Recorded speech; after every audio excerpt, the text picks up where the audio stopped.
السلام علیکم، میں ہوں آپ کا ہوسٹ ارشد قریشی۔ تحریک ٹی وی سے اپنا پروگرام آج کا تجزیہ لے کے حاضر ہوں۔ ناظرین، جیسا کہ آپ تمام کے علم میں ہے کہ گزشتہ دنوں سابق وزیر اعظم نواز شریف صاحب کی زوجہ محترمہ کلثوم نواز صاحبہ کا انتقال ہوا۔ وہ ایک طویل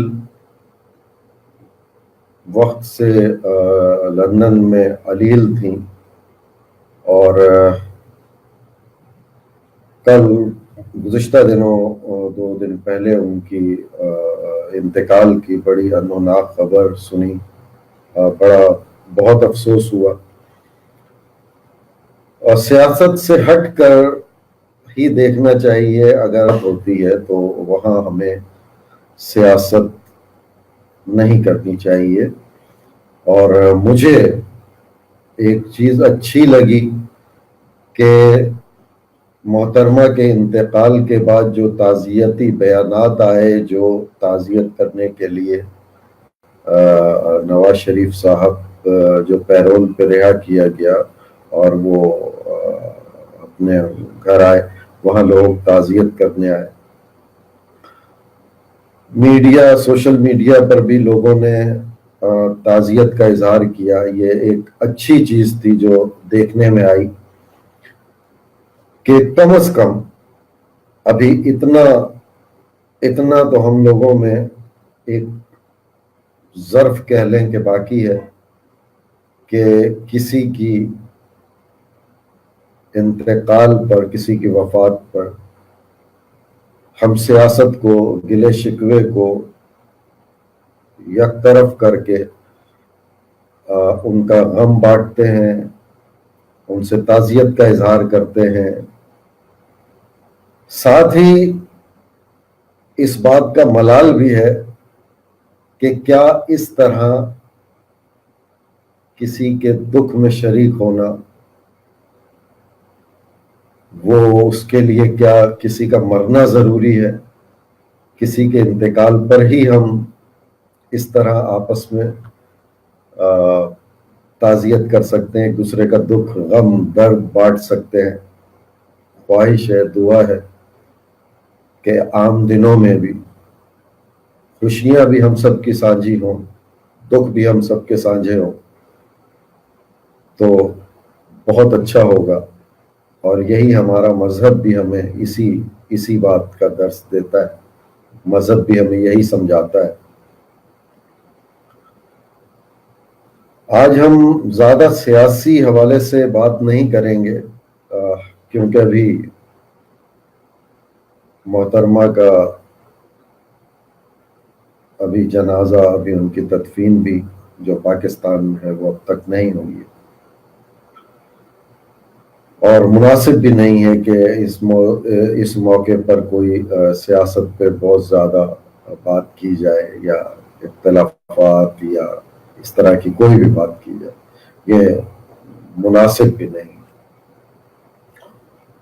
ظاہر ہے وہ خاتون نواز شریف صاحب کی تو جیون ساتھی تھیں ایک زمانہ۔ اب نواز شریف صاحب نے یہ موضوع اس وقت زیر بحث نہیں ہے کہ انہوں نے جو کچھ بھی کیا وہ اچھا کیا یا غلط کیا۔ قانون جو غلط ہوا وہ قانون ہی ان کو سزا اور جزا دے سکتا ہے، اور ایک اللہ کی ذات ہے۔ لیکن کسی کے جیون ساتھی، چاہے وہ شخص جیسا بھی ہو، اس کا بچھڑ جانا بہت دکھ کی بات ہے۔ وہ کسی کی ماں بھی تھی، ماں کا بچھڑ جانا وہی جان سکتا ہے جس کی ماں گزر چکی ہو۔ بڑا دکھ تازہ ہو جاتا ہے جن لوگوں کی مائیں گزر چکی ہیں۔ ایسے محترمہ کلثوم نواز ہی کیا، ہمارے معاشرے میں اس طرح جب بھی کوئی خبر آتی ہے انتقال کی اس طرح تو دل بھر آتا ہے، اپنے اپنے اپنا دکھ ہرا ہو جاتا ہے۔ اللہ تعالیٰ ان کی مغفرت فرمائے اور جملہ لواحقین کو اللہ رب العزت صبر و جمیل عطا فرمائے۔ اکثر ہم یہ کہتے ہیں کہ حکومت کو یہ کام کرنا چاہیے، کوئی بھی، مطلب فار ایگزامپل میں مطلب اگر گلی میں کوئی کچرا بھی پڑا ہے تو آتے جاتے لوگ جو ہے وہ تنزیہ طور پہ حکومت کو ہی کوستے نظر آتے ہیں۔ حقیقت یہ ہے کہ ہر کام حکومت کو نہیں کرنا، اور کچھ کام ہمارے اپنے بھی ہوتے ہیں، ہماری اپنی ذمہ داری بھی ہوتی ہے کہ ہم انہیں کریں۔ ایک چھوٹے سے چھوٹے کام پر بھی اگر فرض کیجئے کہ آپ کے گلی میں صفائی ستھرائی نہیں، آپ سارے محلے والے مل کر صفائی ستھرائی کر سکتے ہیں، لیکن اگر آپ اس کے بھی انتظار میں رہیں کہ یہ حکومت کا کام ہے اور حکومت کو کرنا ہے تو پھر تو بڑے مسائل پیدا ہو جائیں گے۔ ہمیں کوشش کرنی چاہیے اس معاشرے میں جہاں تک ممکن ہو سکے، آپ جس بھی شعبے سے تعلق رکھتے ہو، آپ جس بھی پیشے سے منسلک ہوں، لیکن آپ کو چاہیے کہ آپ اپنے تئیں بھی کوشش کریں اس معاشرے کے سدھار میں۔ آپ کے پاس قلم ہے، آپ قلم کو استعمال کریں، آپ ایسا لکھیں جس سے معاشرے میں شعور بیدار ہو۔ آپ شاعر ہیں، آپ ایسے اشعار کہیں، ایسے کلام کہیں کہ لوگوں کے دل پر اس کا اثر ہو، بیداری ہو۔ غرض یہ کہ آپ جس بھی شعبے سے تعلق رکھتے ہیں، آپ کا فرض ہے کہ آپ ہر چیز کی ذمہ داری حکومت پر مت ڈالیں، اور خود بھی کوشش کریں جہاں تک ممکن ہو سکے کہ کسی چھوٹے سے کام کرنے سے اگر آپ کو لگتا ہے کہ اس سے ایک ہی فرق سمجھ کے اس میں کوئی سدھار آ جائے گا تو یہ آپ کی بڑی کامیابی۔ ایگنور کسی کو نہ کریں۔ ابھی مجھے ایک واقعہ یاد آ رہا ہے، ابھی میں نے چند دن پہلے ہی کہیں پڑھا تھا کہ دو بچے تھے، ایک بہن اور ایک بھائی، بہت معصوم تھے، چھوٹے تھے، کہیں کھیل رہے تھے۔ تو جس طرح بچے عموماً دیکھا ہوگا کہ ہم بھی اب تو بچے زیادہ تر موبائل، ویڈیو گیم اور ٹیبلٹ، ان چیزوں میں الجھا دیا گیا ہے۔ الجھا کیا، مطلب غلطیاں ہماری ہوئی ہیں۔ پہلے ہم کہا کرتے تھے کہ ٹی وی کو بچاؤ، کہیں بچہ ٹی وی خراب نہ کر دے۔ موبائل تو اس وقت نہیں ہوتے تھے۔ آج یہ ہو گیا ہے کہ بچے کو بچاؤ ٹی وی سے، کہیں ٹی وی بچے کو خراب نہ کر دے۔ تو موبائل نے بڑے مسائل کھڑے کیے ہیں۔ بہت، ایک گھر میں رہتے ہوئے بھی واٹس ایپ اور ایس ایم ایس پہ بات کی جاتی ہے، کتنے فاصلے پیدا کر دیے۔ جدید ٹیکنالوجی ہے، اس کا استعمال کچھ جس طرح ہونا چاہیے اس طرح نہیں ہو رہا، زیادہ غیر ذمہ داری سے ہو رہا ہے۔ تو میں یہ کہہ رہا تھا کہ بچپن میں بات یہیں سے موبائل تک پہنچ گئی تھی کہ ہم بھی جب بچپن میں چھوٹے ہوتے تھے، ناسمجھ ہوتے تھے، تو اگر کوئی دکان اور گاہک کا کوئی ایسا کھیل ہوتا تھا کہ آپ یہ چیزیں بیچیں، ہم آپ سے خریدیں گے، تو ہم کاغذ کے نوٹ بنا لیا کرتے تھے یا پتھر کے پیسے بنا لیا کرتے تھے، اور جو دکان والا کھیل میں بنا ہوتا تھا اسے دیتے تھے کہ ہمیں یہ دے دو، تو وہ بھی فرضی طور پر ان کو پیسے مان کر ہمیں کچھ دے دیا کرتے تھے۔ ایسے ہی ایک واقعہ کچھ دن پہلے میں نے پڑھا کہیں کہ دو بچے تھے معصوم، چھوٹا بہن اور بھائی، کیونکہ وہ اسی طرح جس طرح میں نے ذکر کیا ایسے ہی کھیلتے رہے ہوں۔ تو بہن نے اپنے بھائی سے کہا کہ مجھے یہ والی چاکلیٹ کھانی ہے جو دکان پہ پڑی ہوئی ہے، وہ چاکلیٹ کھانی ہے۔ تو اس نے کہا ٹھیک ہے، بھائی نے کہا کہ میں بھی تمہیں لا کے دیتا ہوں۔ وہ ضد کرنے لگی، رونے لگی۔ تو وہ بچہ جو اس کا بھائی تھا وہ اس دکان پہ گیا جہاں اس کی بہن نے اشارہ کیا تھا کہ یہ چاکلیٹ کھانی۔ تو اس نے، بچے نے دکان والے سے کہا کہ مجھے یہ چاکلیٹ دے دیں، اور یہ اس کے ہاتھ میں جو سیپ تھیں یا پتھر تھے وہ ان کو دے دیا۔ سیپ تھی جو سمندر کے بچے سیپ جمع کر لیتے، وہ سیپ انہوں نے، اس بچے نے اس دکاندار کو دے دی کہ یہ لے لیں اور مجھے یہ چاکلیٹ دے دیں۔ تو دکاندار نے نہایت شفقت سے بچے کی طرف دیکھا اور ان سیپوں کو اس طرح گننا شروع کر دیا کہ جس طرح لوگ کوئی چیز اپنے خریدار کو دینے کے بعد پیسے گنتے۔ اور پھر انہوں نے ایسا کیا کہ چند سیپ رکھ لیں اور باقی بچے کو واپس کر دیں اور کہا کہ یہ زیادہ ہے، یہ چاکلیٹ اتنے کی۔ بچہ خوشی خوشی اپنی بہن کے پاس لے گیا، بہن نے بھی چاکلیٹ کھائی، خوش ہوئی اور چلے گئے۔ جو دکان پہ دوسرا نوکر یہ سب کچھ دیکھ رہا تھا، اس نے کہا کہ سرکار آپ نے اس بچے کو سیپ کے بدلے چاکلیٹ دے دی، آپ کو بھگا دینا چاہیے تھا آپ کو، یا پھر یہ بولنا تھا کہ بیٹا یہ پیسوں کی آتی ہے، پتھر یا سیپ کی نہیں آتی۔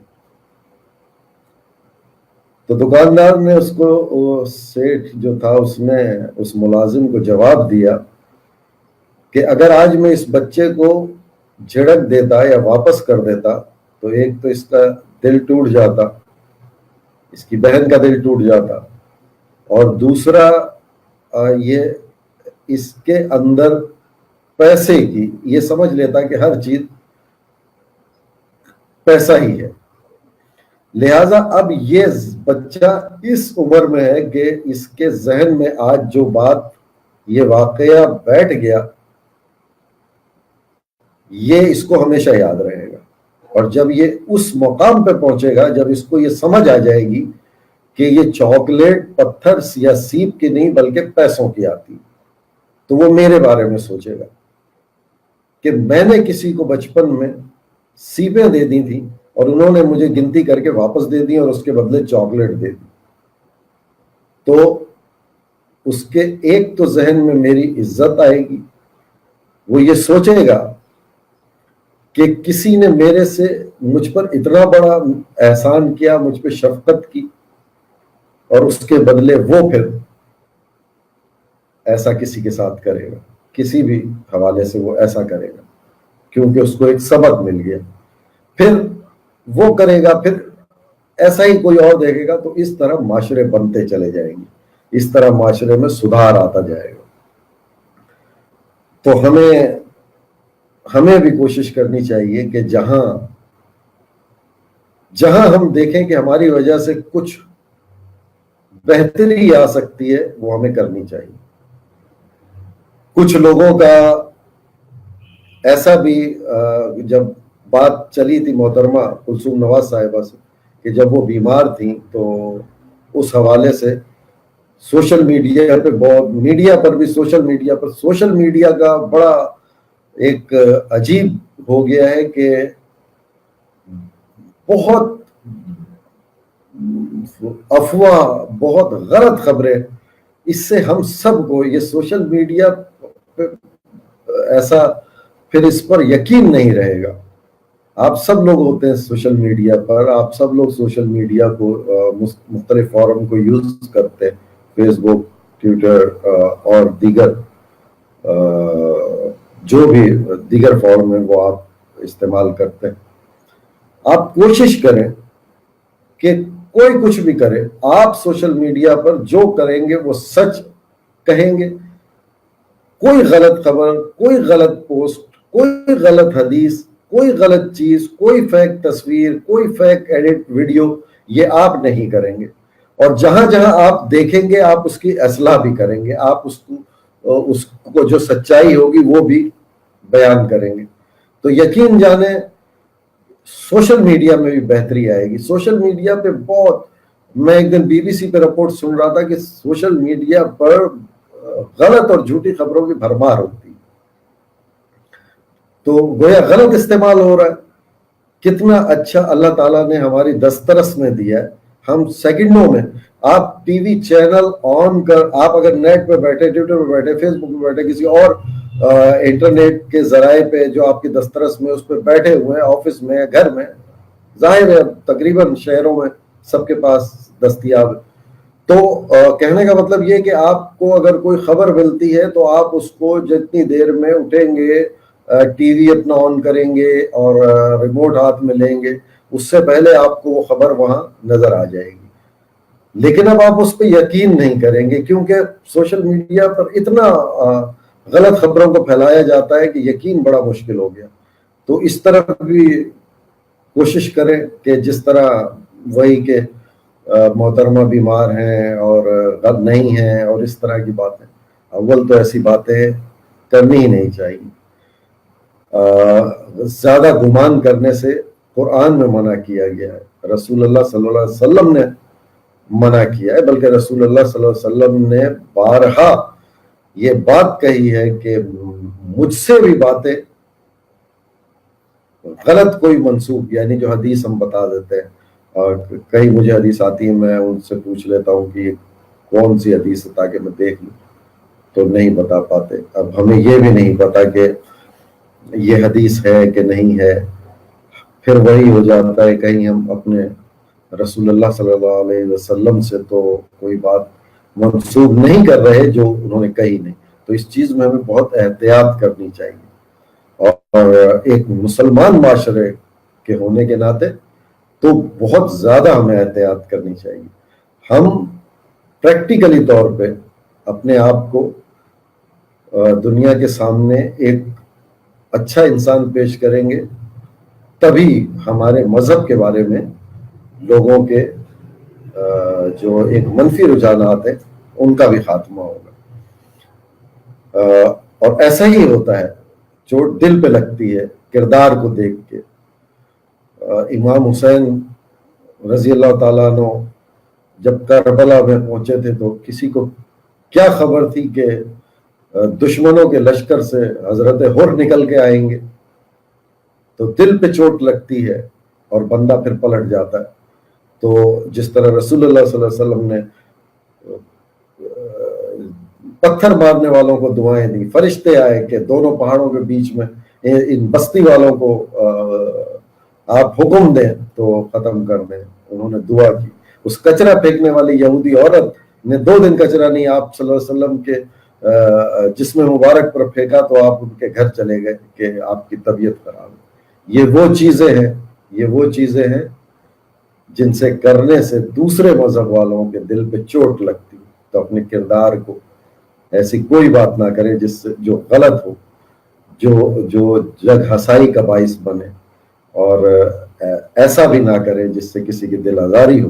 انشاءاللہ تعالی اگلے پروگرام میں پھر ملاقات ہوگی نئے تجزیے کے ساتھ. آج ہم سیاست کے اس پہ زیادہ بات ہم نے نہیں کیا کیونکہ شروعی میں ہم نے کہا تھا موقع بھی نہیں ہے. اللہ تعالیٰ ہم سب کو اپنے ذہن میں رکھے. محرم کا مہینہ صبر کا مہینہ ہے، صبر کا درس دیتا ہے، استقامت کا حق کا درس دیتا ہے.